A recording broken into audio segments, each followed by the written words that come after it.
Welcome back to the Beat the Odds Horse Racing Show, and our guest today is Brian Hernandez Jr. First off, Brian, how are you doing? How are you feeling since last week with your spill? Hey Tony, yeah, thanks for having me on.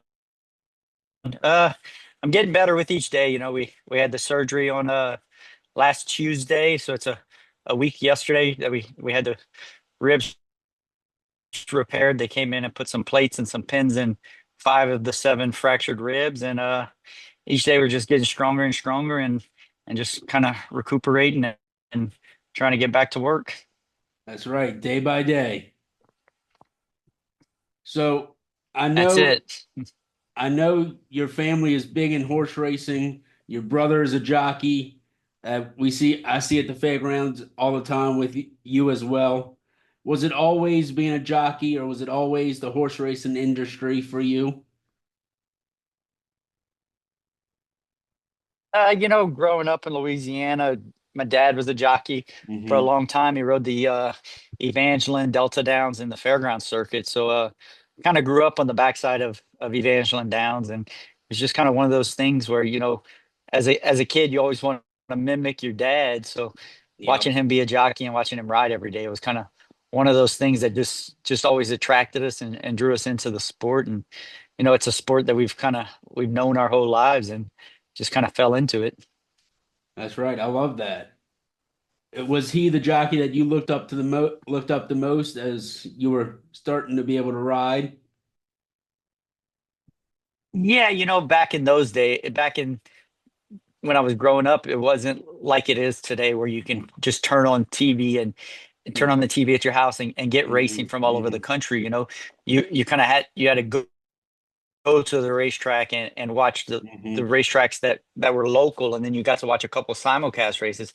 So growing up, you kind of idolize those guys you watch ride every day between those guys like my dad and CJ Woodley and Ricky Fall and those guys that rode around the Evangeline Delta circuit for all those years. Those were the guys you kind of watched and wanted to kind of be like someday. And you'd get to watch the Kentucky Derby on Saturday on national coverage, and you always tell yourself, one day I want to be in those races, but you didn't get to watch them daily like we do nowadays. Okay. So people that are maybe not in the horse racing industry, they might think that the jockey just get on the horse for 2 minutes during the race. What is like your daily routine as a jockey? Yeah, no, it's nowhere near that. We Yeah. uh we get up 7 days a week. You get up 7 days a week. The racetrack opens at 5:30, and you get there, you get on horses all morning long. You work horses. You might ride a horse every 40 days, but then in the same aspect as a jockey, you're gonna work him three or four times between each race. Yep.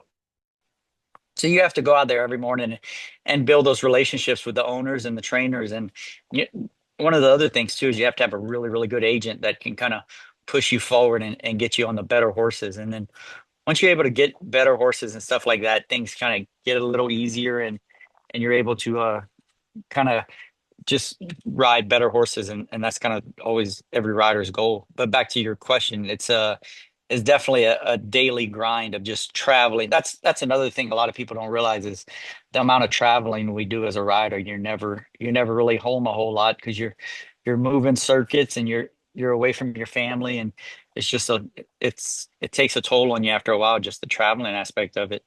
Especially when you get to that top level, you're traveling every week for stake races. Yeah, exactly. You, you're home on the weekdays, you're home 2 days and then you're gone. And then come Saturday and Sundays, if you're fortunate enough, you're traveling to different tracks to ride stakes and ride the bigger races, which we've been fortunate to do the last few years. And it's fun, but at the same time, like I was saying, it's tiresome and it's a job, and it's a job we have to take very seriously. Absolutely. What is the best thing about being a jockey? Probably just getting to experience the thrill of riding really good horses, I believe. I think that's my favorite thing about riding wise is just being able to ride really, really good horses and being able to be a part of some really good good races and good horses, you know. That's right. And what is the worst thing? Is it the losing the few pounds? Is it watching what you're eating, strict diet, or what's the worst part? Probably just sitting out, you know, in times like this when you're injured, you know, you always have it in the back of your mind one day it's gonna be your time where you're gonna be sitting out because you're hurt and you never really think about it. But then when it does come, you got to sit back and realize, well, you know, the guy above, he's looking out for us, and for For whatever sure. reason, he decided it was time to take a break, and that's probably the hardest part. But you got to riding wise, you got to learn to accept that these times are going to come. So you just gonna make the best of them and cruise along, and we'll sit here for the next few weeks and wait to get our turn again. That's right. That's why jockeys are the strongest athletes out there. They get y'all get back so dang quick. That's unbelievable. Well, I was talking to my physical therapist about that yesterday, and like he was saying, one of the main reasons jockeys are able to come back from injury so quickly is because jockeys, we never get an off season. You know, we're at it 365 days a year as compared to other athletic sports. You know, they have an off season, so they have that downtime. Whereas riding wise, we have to keep ourselves in peak physical condition year round. So it makes us coming back from injuries a whole lot quicker, and it seems a little easier. That's true. I mean, you go from I say the start of the year, the fairgrounds to Churchill to Keeneland to well, Keeneland, then yeah, it's you never stop. Yeah, no, it never stops. You know, we close one racetrack one day and start, especially here in Kentucky, we close one racetrack one day and then we'll start the next meet the next day. So it's a year round gig, and it's a year round just keep grinding it out. That's right. And speaking of racetracks, what is your favorite track to win at? That's a great question. I probably have three between Keeneland and Churchill, and then the fairgrounds. I really love the fairgrounds. Being down there, we have a home right outside the back gate of the fairgrounds, and it's just always fun to go back there. Love to hear that. I mean, I adore that place as well. That is my home track. I'm there all the time. I got a box on the fourth Yeah, it's floor. yeah, just just the culture and the people. I think that's what makes it so great too. It's just the people that love to come out for the racing. Absolutely. And then what is your least favorite to ride at? Least favorite is probably like those little places that you got to ship into where you know, they make little rules that are, I mean, they're rules, but they're not supposed to be as strict as they are on them. Places like when you go to places like Charlestown and parks and places like that, they make things more difficult than they need to be. And you just really don't like going into places like that just because it's kind of more of a headache than having to be there. That's what Junior said. He said Charlestown as well, but because of the bull ring, he said he couldn't get his Yeah. horses. He couldn't get his horses to ride to go as he needed to win.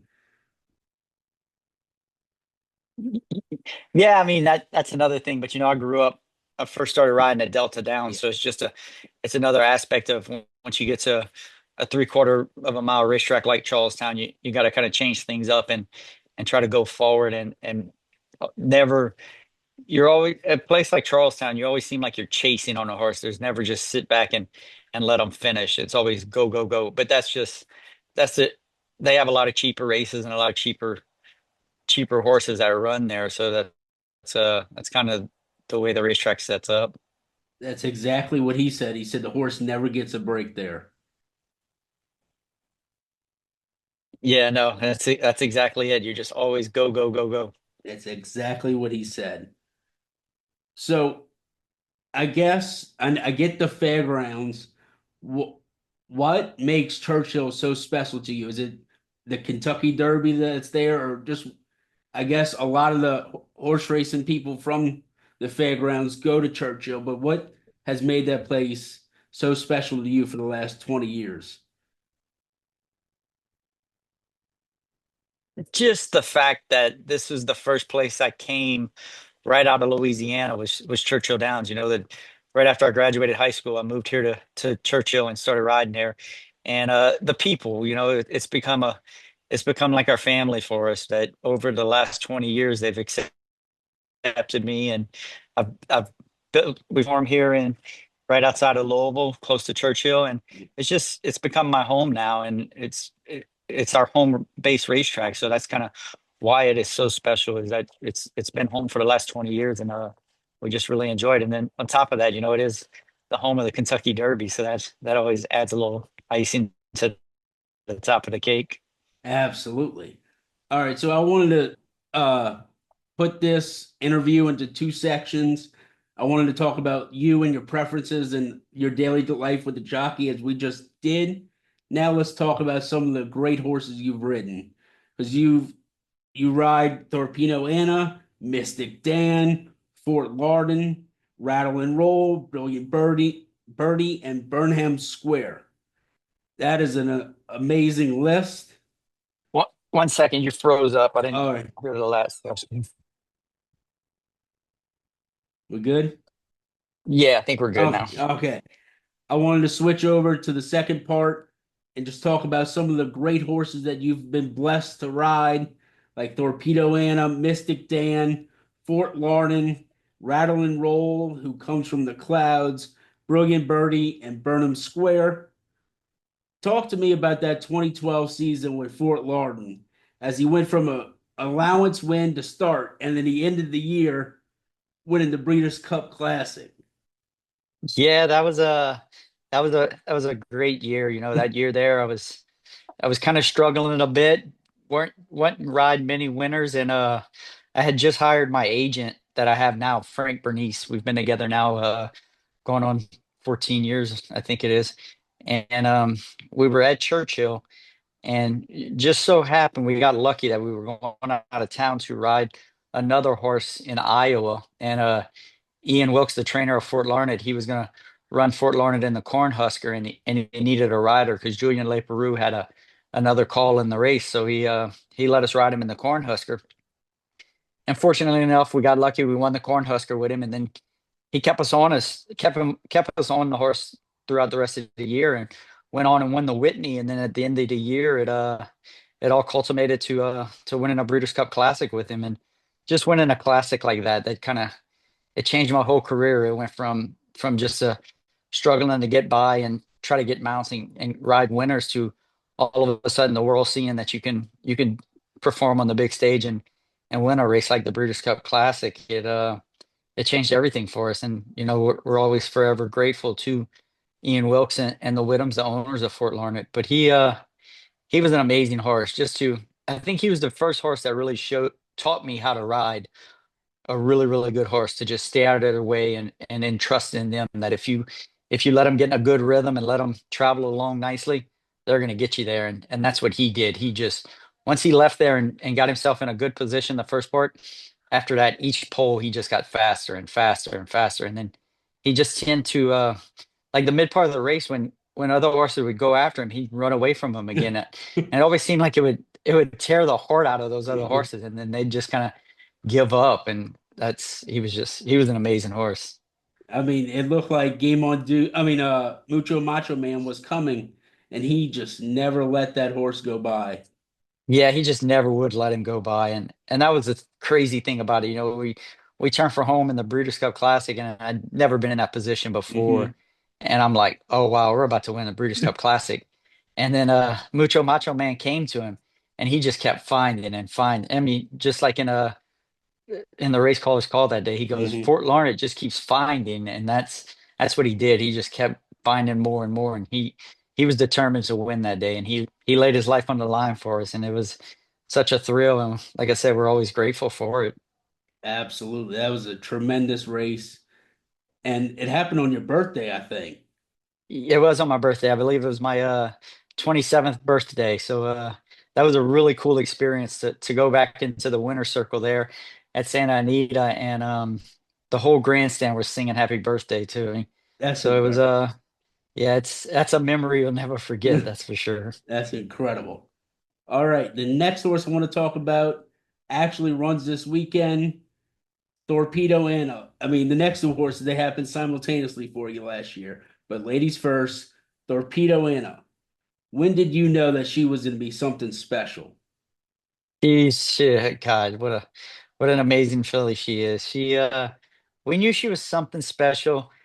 She broke her maiden at Keeneland going 7/8 in a maiden auction race and just drew away from him. And then in 10 days later, I believe it was, Kenny ran her back in an allowance race at Churchill, and she won again just as impressively. And after that second win, we knew we had something special. But we didn't, I mean, you never envisioned to go on and do the things that she's done the last 3 years. But from that point, we knew she was something definitely we are gonna enjoy and have fun with. But like I said, we never envisioned her to do what she's done the last 2 years. It's been a fun ride. I bet. And then she was 3 for 4 heading into the Kentucky Oaks. What was that like? Talk to me about that Oaks. Talk to me about the plans and what were you thinking through that race? She had ran her 3 races as a 2-year-old, and then she got a little time off, and we had her back at the fairgrounds all winter long, and we were working her with Mystik Dan, and she kept she kept getting her head in front of him right at the wire, and it was funny because he was working really hard to keep up with her, and she was just doing it so easily. So we always kind of thought we were like, well, we got something good here, we have something good here, and then he went up and he won the Southwest really, really impressively. So when she ran back in the apple blossom after seeing what he did in the Southwest, we were like, we're going into this apple blossom fully locked and loaded. And she went in and not the apple blossom, I'm sorry, the fantasy. Hmm. She went in and won the fantasy like she did. And from there, after that, we got her back to Churchill, and she went back to her daily work routine of works and just getting ready and going into the Oaks. Like Kenny famously quoted, "I hope they bring a bear because we're bringing a grizzly." And we knew then that we had something special with her. That's incredible. And the name is stuck, the grizzly bear. That's where the name stuck. Yeah, now she's the grizzly bear, and she knows it too. She tries to go out there and destroy everything. Um, so out of that, y'all won the next two grade ones pretty easily in the Acorn and the coaching club. But and in the coaching club, she hopped at the start and she was take me through that. What was going through your mind when She the coaching club that day, she hopped it, like you said, she hopped at the start a bit, and but she overcame it so fast, I didn't even have time to think about what was going on. She uh she got back on her feet, and she got to her spot so fast. I was like, whoa, what that do? And the good thing about her is I'm just a passenger most of the time. Mhm. I don't have to do a whole lot. She makes my job really easy, and that was the case in the coaching club. Once she got her spot down the backside, she was able to track off of that other filly and drew away from him pretty easily. And then that's what the good ones do. That you're just a passenger. That's it. That's what really, really good horses do. That's what I've always told everyone. Riding a really good horse is probably the easiest job you can have. It's when you got to ride the cheap ones that things get a little difficult because you don't have that extra boost in them to get you in and out of spots. That's Whereas with a right. really good one, when you need to get in a spot, he's there, and when you need to get out of a spot, they're there for you. So it's a big game changer. And then the Travers. I mean, if that race was another 100 yards, I feel like y'all win that race. Yeah, yeah. The Travers. That's probably one of the. Even though we lost, that's probably one of the proudest moments you'll ever see in us with her, because she laid everything on the line to try to run Fierceness down. And if you go back and look at them, they ran away from the rest of the field by quite a few lengths, and it was just such to hear that crowd come back and cheer her even after she lost. I think that's where she gained so many more fans, and it was an incredible moment for a filly like that to try to run down a top 3-year-old colt. Yep. And then out of that, she went back to Phillies, asserted her dominance in the cotillion in a race that I rewatched.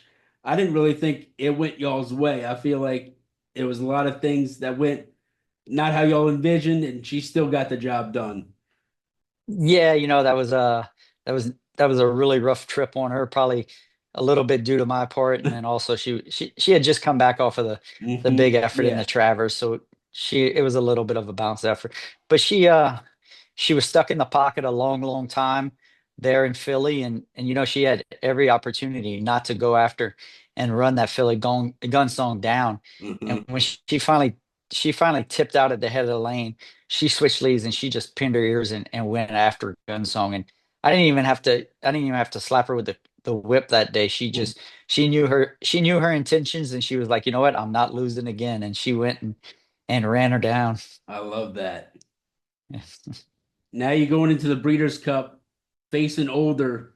Was there any doubt, or it was we're winning this thing? I mean, there's nobody better than her. I'm gonna ride her like the best. It's funny going into the distance. Anytime you go into Yeah.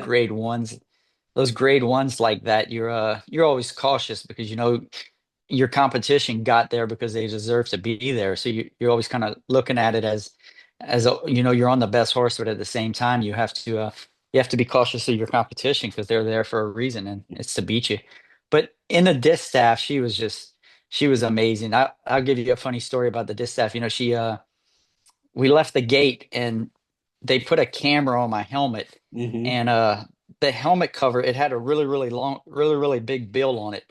So like when we left the gate, the helmet cover bill flipped up down over my eyes, so I couldn't really see what was going on. And then we crossed under the wire, and I tried to slow her down a bit, well then the saddle slid up over her withers, so I was like teetering back and forth. So then at that point, couldn't see where I was going, couldn't really pull a whole lot. So I just kind of had to sit there real quietly and let her just cruise along and take us there. It was kind of that distaff was all on her. I was just up there as a trying to be a real quiet passenger. That's what a crazy 100 yard, whatever it is. Yeah, it was the full mile around there, not being able to see where we Oh, were going. oh my goodness. Yeah, yeah, and you're talking about for a grade one Breeders' Cup distaff. You're like, God, this nothing can go right today. But she took care of us like she always does, and she proved what a good filly she is. Yeah, I mean, it was the race for the horse of the year, pretty much. Yeah, yeah, exactly. And that's what Kenny told me when we were in the paddock that day. He goes, you know what? Let's let her show her dominance, and let's make her a horse of the year. And she did it. That was all on her, and she carried the crown highly.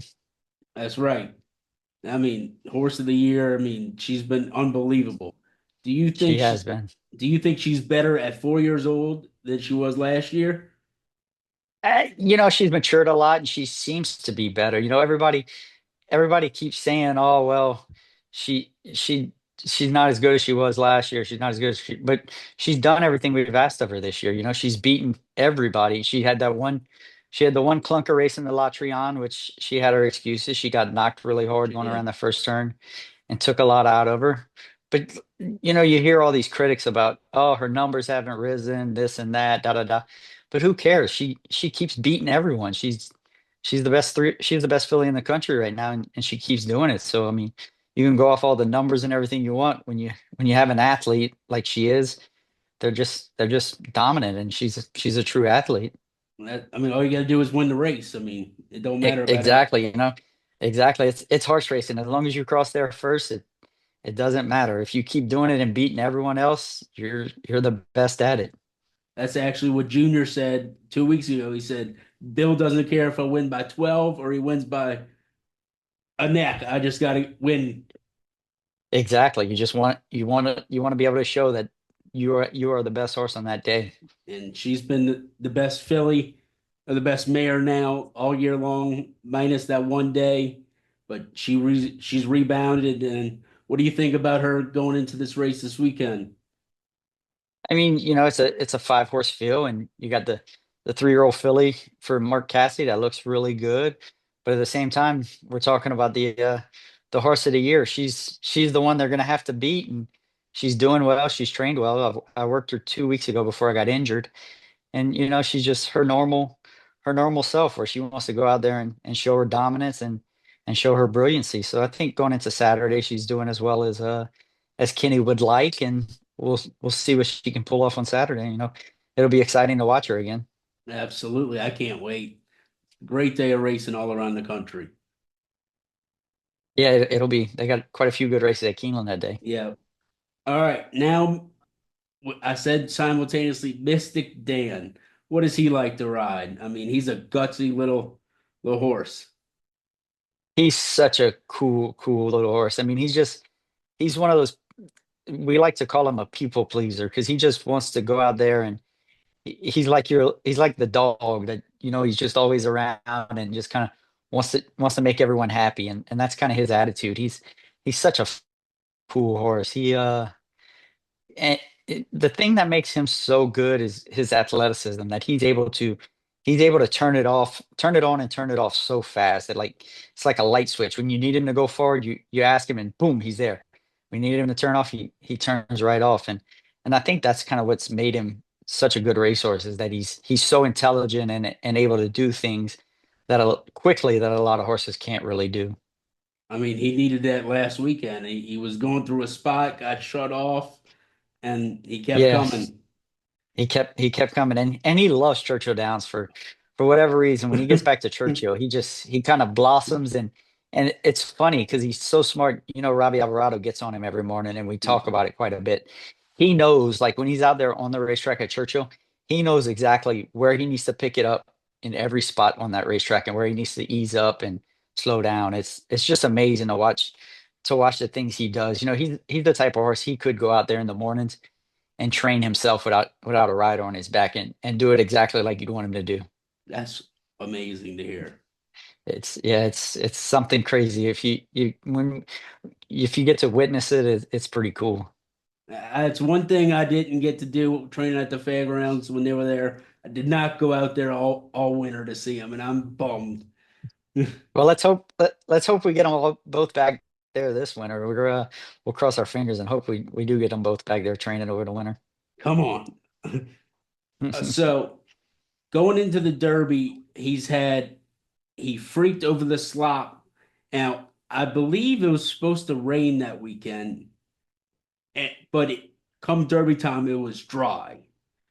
How confident were you going into that Derby? I know Kenny was over the moon.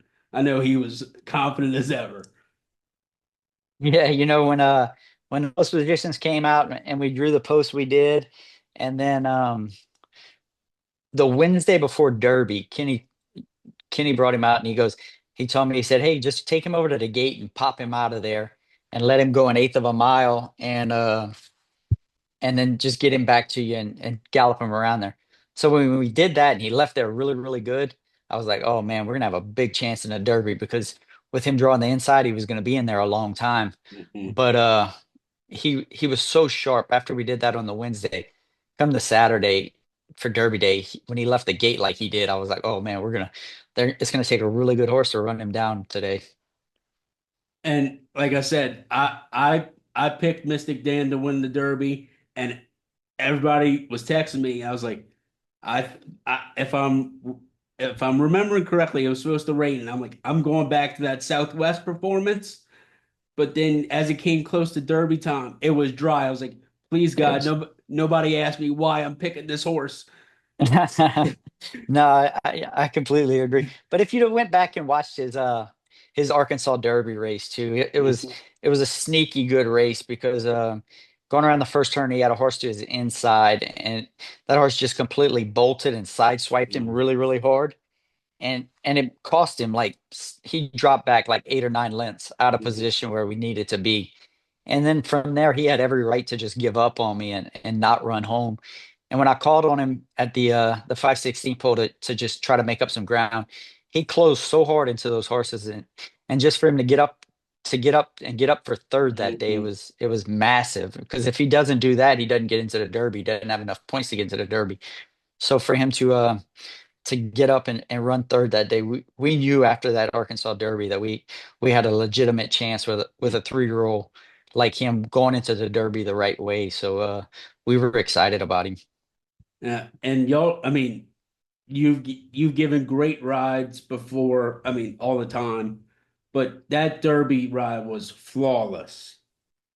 That's a testament to what a good horse he is too, because that goes back to like I was saying with the being able to stop and go, and then Kenny also, he gave me the green light. He said, "Hey, if you can save if you can save every inch of ground, I won't be upset if you get stopped. So once he gave me the green light to save all the ground and not worry about it, I was like, all right, it's gonna be on because I knew if he got me to the quarter pole traveling and a little gap opened up on the fence, I was gonna get through and he was gonna give me everything he had. Yeah, as they came into the lane, I was like, who just got through? I was like, oh wait, go, go, go. Yeah. And that's, I've always heard from people in the past that in the Kentucky Derby, you have to ride it almost like a mile and an eighth race. Whereas if you get to the eighth pole, if you're in front of the eighth pole, a lot of horses don't make a big hard close that last eighth of a mile. So when Sierra Leone and Forever Young came to us right at the wire, it kind of surprised me because that's the first time in quite a few years that horses have made strong runs the last eighth of a mile like those two did that day. That was going to be my next question. Did you think you were clear, or did you know that? I mean, obviously you got 20 horses in the race. Somebody's got to be coming, but did you know they were right there? At the 16th pole, I'm like, wow, we're gonna win the Derby by easily. And then right at the wire, I was like, oh shit, did we just lose? I had no clue at the wire. So it was one of those deals where it was kind of, you go off your instincts where you think you know when you need to pull the trigger. And we were fortunate enough to get our nose down in front that day. And I think Mystic Dan knew it too. That's awesome. What was that feeling when they put that number three up or four up, whatever he was? He was the three. That was just it was over the moon joy. You like I was saying, you go back to as a young kid watching the Kentucky Derby and watching all your idols like Eddie D and all those guys win the Derby multiple times. And Calvin Burrell, I grew up coming when I first got here to Kentucky. I was in the corner with Calvin to watch him win three Derbies and then to be able to pull it off. It's one of those things where you like it takes. I think it took probably almost 11 months for it to finally sink in that we actually pulled off winning the Derby. When you win a race like the Derby, you win it and you're like, oh, this is great. But then you go back to work. The Wednesday you're right back at work, you're right back riding. So you don't really take that time to let it all sink in until just I guess eventually one day it finally did, and you're like, wow, we really did that. For me, I would think I'm never gonna be a jockey. I'm too big. But uh I would think it'd probably be the Derby of next year when I maybe didn't get it done or something. Like, damn, I won the Derby last year. That's pretty awesome. Yeah, that's kind of when it hits you really hard too. Is when Derby time ramped up again this year. Everybody's talking about, you won the Derby last year, da da da. Can you do it again? So then you're thinking, how can I pull it off again? You're trying and you're trying to give these horses the best trips possible. And I think that's kind of when it sinks in is when everybody starts really talking about it again. Yep. So Mystic Dan, he's now going to the dirt mile. That's what I talked to Kenny yesterday, and that's kind of what he was kind of the foresight he's looking at is the dirt mile. Yes, sir. I like that. I like that. So my last three questions are kind of fun ones. I know you've always been in the horse racing industry, but if you weren't a jockey, what would you like to do? Is it something in another sport? Is it with 2-year-olds breaking them? What would be your dream job? I don't know. Now that I've been injured now and kind of out of the loop, I've kind of started kind of exploring, what am I going to do after I ride? Kind of I think it'd be kind of cool to kind of get into like a little broadcasting or something like that, just something to kind of keep me in the sport but at the same time without the high risk of ending up in the back of an ambulance.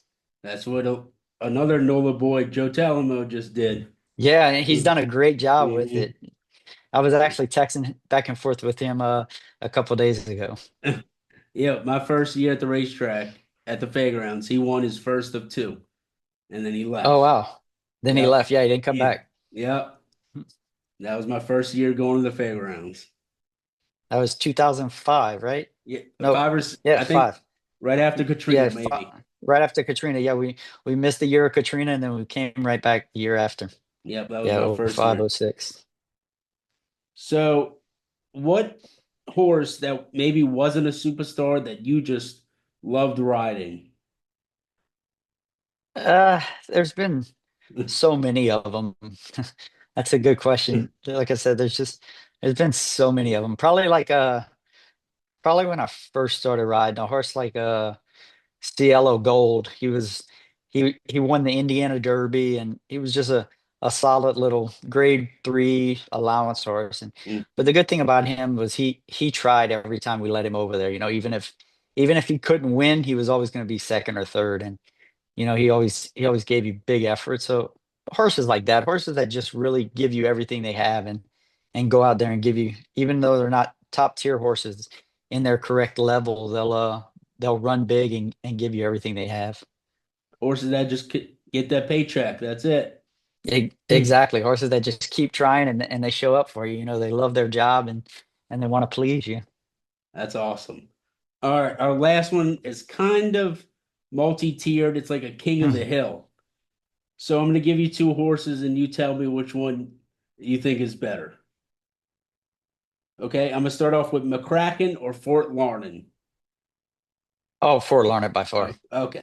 I mean, McCracken was a good horse, but he was maybe a little distance limited. But it's back to what I keep saying about, horses that give you everything. McCracken would go out there some days and he'd just kind of throw in a clunker here and there, and not give you everything he had. Whereas Fort Larned, you let him over there and he was right, he'd run through the brick wall for you. Yeah, I think McCracken was like a grade 2, grade 3 horse. Yeah, he won the grade 2. He won a couple grade 2s. He won the Mm-hmm. Sam F. Davis and the Kentucky Jockey Club at Churchill as a 2-year-old. Okay, Fort Larned or Mystik Dan. Ooh, that's a tough one.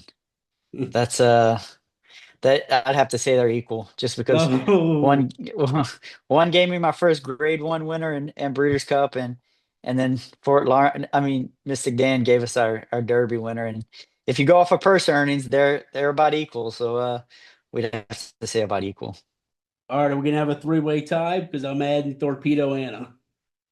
I mean, well, she's the queen of the hill for sure, Oh, to there you give go. us the between her and Mystic Dan, both to give us the national spotlight like they have. But in her case, to go on and win as many grade 1s, and do it the way she's done it, and just put us on a different level, it's definitely her. All right. I mean, I thought it was gonna go that way, but I mean, I think you were the ninth jockey to win both in the same year. I think the eighth jockey to do it the Eighth. same. Yeah, eighth. And because somebody did it twice. I think Orcaro might have done it twice. Okay. But Kenny and I were the first trainer jockey to do it since Arcaro and Ben Jones, I believe. Holy crap. That was Yeah, unbelievable. going back to the 40s. Yeah, so What a pretty weekend. cool. Pretty cool feat to do in a weekend. Absolutely. That was the best weekend of your career for sure. Oh yeah, by far. Well, Brian, I thank you for joining us. Heal up. The racing world needs you back, and the Breeders' Cup's the goal. British Cup's the goal. Working with a physical therapist right now. It's gonna be a tight window, but we'll know more here in the next week or so. All right. Well, we're praying for you. The whole horse racing world's praying for you. Get back, and thank you for coming on the show. Thanks, Tony. Thanks for having me on. All right. Thank you.